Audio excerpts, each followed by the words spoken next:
The Toronto Raptors lose one of their top players. Canada loses to Germany in the B Division Finals of the U19 Women's World Floorball Championship. Coaching changes in the NHL, and Leicester City hosts the EPL title. This is BSS Sports. This is BSS Sports. Fires to the end zone. It's caught. It's Greg Lewis. Touchdown. Brooks with one, lets it fly at the horn. It's gone. Here's Crosby with a burst of speed up the middle. Gets open and scores. A grand slam for A-Rod. Pure genius from David Beckham. And it's in. Thierry Henry with a bullet.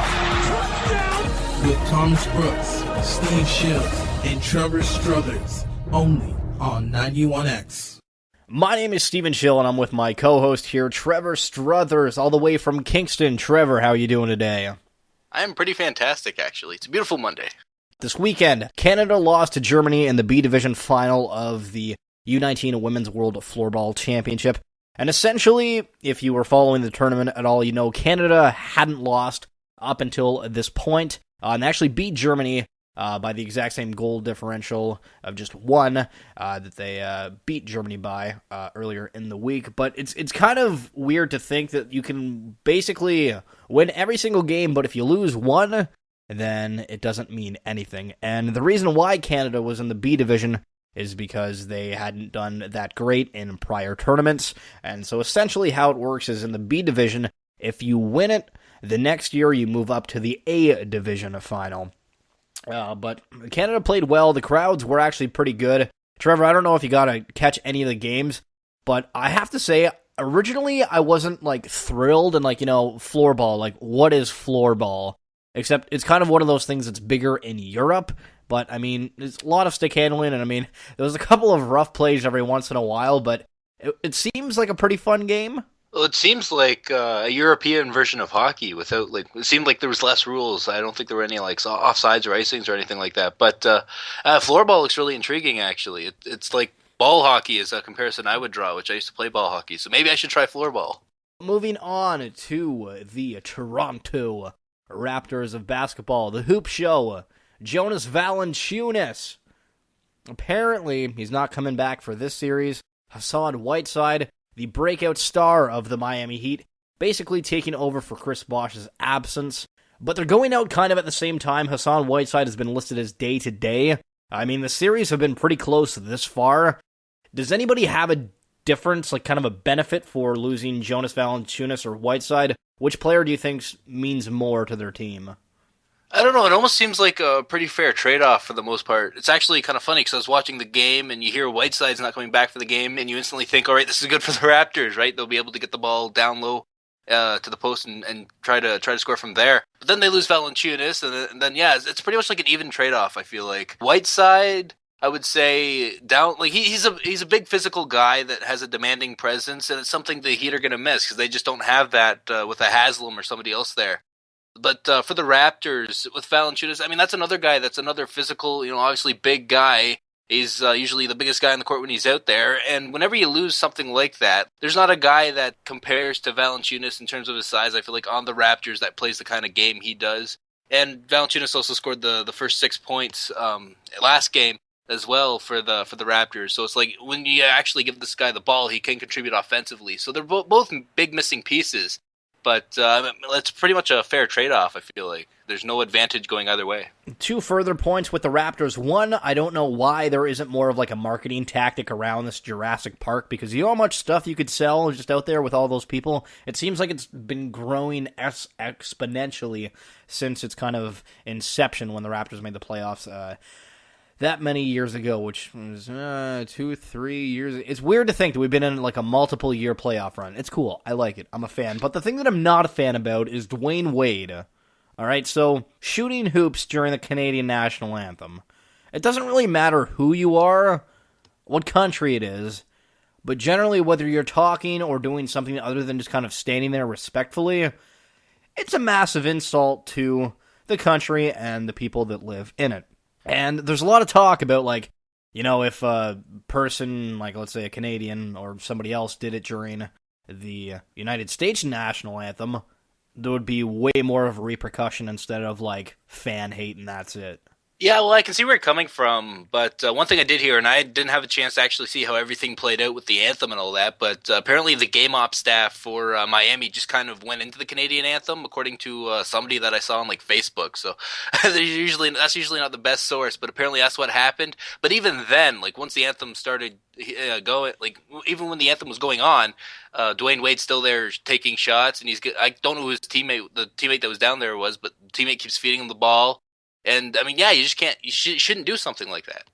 I don't know what to say. Maybe it's the Miami Heat thing. He's hanging out with LeBron James, and, you just have a bad influence from LeBron James. And again, speaking of LeBron James, my least favorite player, apparently J.R. Smith is going to be joining the Space Jam 2 thing if it happens. Now, I don't even want it to happen like this, but for some reason they are wanting to have LeBron do this. Now, an interesting point that was brought up to me not too long ago was, what if Kobe were to do it? Would there be kind of a different feeling around it?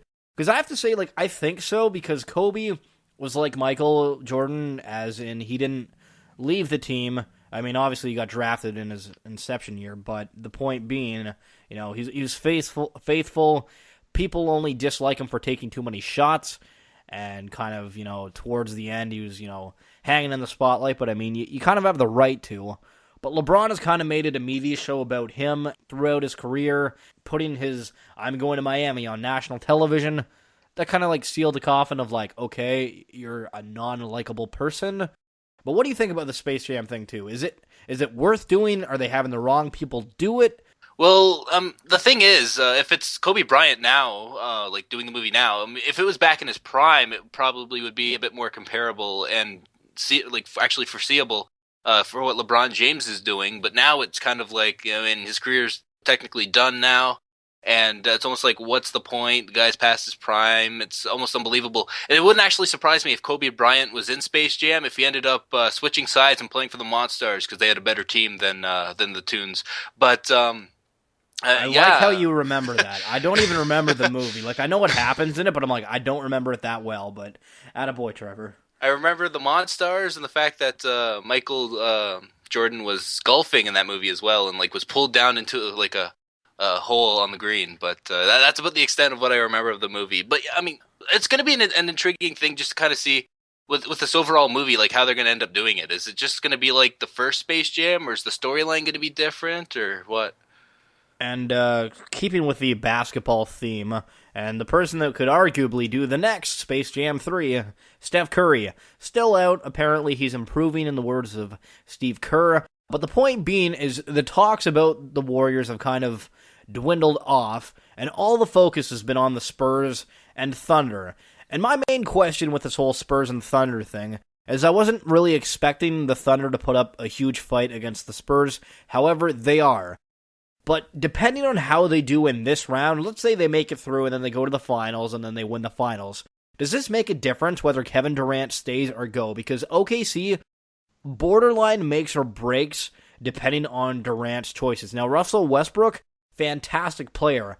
I don't know if he's going to be able to kind of convince other players to join him. If he can, fantastic, great. But I don't know if OKC will ever kind of have its dominance if Durant ends up leaving. I guess technically Dwayne Wade pulled LeBron James and Chris Bosh to the Heat, so I can see Westbrook maybe ultimately doing something like that. But to Kevin Durant, I mean, obviously you always want to be on a winning team, and so if the Thunder were the worst team in the league this year, that definitely wouldn't have helped. But yeah, if they go win a championship, there's obviously something that connects there. But ultimately, as it always is, it's going to come down to the dough and who's going to be willing to pony up the most dough. Which is probably going to be the Lakers or the Knicks if they end up getting rid of Carmelo, which is a whole other topic that we will get into at some point in time. But to the NHL, the National Hockey League, the Lightning are creating quite the storm. They're rolling through everybody, pun intended, or weak pun, not sure which that is. The Lightning making it through pretty easily over the Islanders, I have to say. But kind of around the league, we're seeing this very quick coaching firing and coach hiring. It seems that within a week of a fire, there is a hire. And Trevor, you are a fan of the Ottawa Senators hire? I am, and just to that point there too about the whole there's a fire one week and the next week there's a hire. That's like the story of Bruce Boudreau when he was fired from the Capitals. The Ducks hired him I feel like 2 days or 3 days after he was fired from the Capitals, and the same thing kind of here. It was like 8 days, I think, maybe even not that, before Minnesota hired him. For Guy Boucher going to the Ottawa Senators, that's one that I was really interested in because that was the name that we heard, but we didn't really know. The big name coming out of the Swiss League was Mark Crawford. And that's where Guy Boucher spent the last 3 years, roughly, as the Swiss League. And he actually got fired from his head coaching job in the Swiss League this past year. But, it's interesting because I wanted to see what the reaction would be on social media from the Sens-related people that I follow. And it's actually pretty positive. The one thing that Guy Boucher will give the Senators, which is something they need, is structure. And it's going to be a solid structure, assuming the players buy in. It's not going to be an iffy one, like switching back and forth. He's a solid structure trap kind of coach, and it'll be interesting to see how the younger Senators team reacts to his coaching style.